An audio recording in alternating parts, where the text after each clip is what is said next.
La bauge et la terre allégée sont deux techniques utilisant la terre respectivement à l'état plastique et à l'état liquide.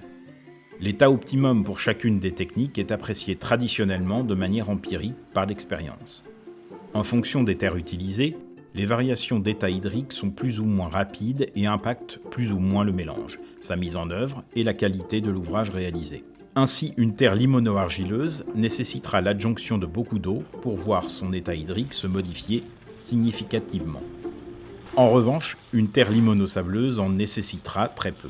Les tests préliminaires de la terre vont donc permettre d'apprécier ce risque et ce comportement à l'adjonction d'eau dans les mélanges.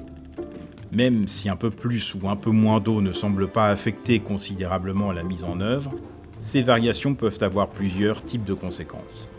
La facilité de mise en œuvre, l'immobilisation des coffrages du fait de l'impossibilité de décoffrer rapidement un mélange trop meuble, un retrait trop important au séchage provoquant des fissures, des argiles en trop faible quantité pour assurer la bonne cohésion des mélanges, ou en trop forte quantité affectant alors les propriétés isolantes recherchées. Il est donc nécessaire d'introduire dans le processus constructif quelques procédures de contrôle permettant d'assurer la qualité finale des procédés mis en œuvre.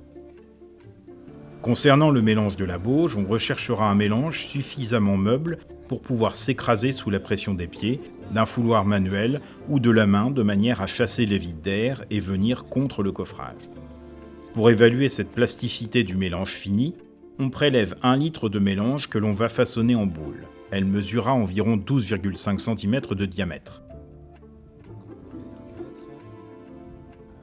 Il suffira de laisser cette boule tomber de 1 mètre de haut sur une surface plane, puis de mesurer le diamètre de la boule écrasée. Une plasticité adaptée sera comprise entre un diamètre de 15 cm pour une bauge ferme à 10 cm pour une bauge plus meuble.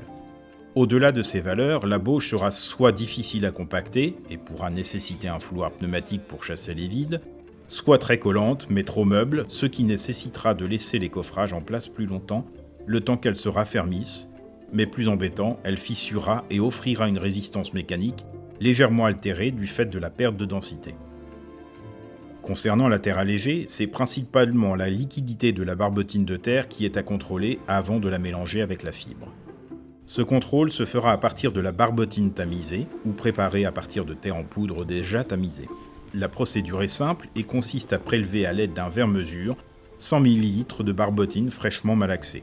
Ces 100 ml sont ensuite doucement versés sur une surface plane, toujours sur un même point central. Un disque se forme par étalement de la barbotine. La surface plane ne doit pas être choquée ou vibrer sous peine d'impacter l'étalement naturel de la barbotine. On mesure ensuite le diamètre du disque qui s'est formé. Une consistance adaptée à la terre allégée mise en œuvre dans le procédé Cobb-Bauge doit former un disque d'un diamètre d'environ 14 cm. Au-delà, la barbotine sera trop diluée, ce qui donnerait une terre allégée peu cohésive, friable, utilisable éventuellement dans une structure bois, mais pas pour réaliser un mélange autoportant en capacité de coller à la bauge et supporter un enduit. En deçà, il sera difficile d'obtenir un mélange recouvrant bien l'intégralité des fibres. On risque dès lors de mettre plus de barbotine que nécessaire, donc plus de terre dans le mélange, ce qui altérera les propriétés d'isolation qui sont ici recherchées.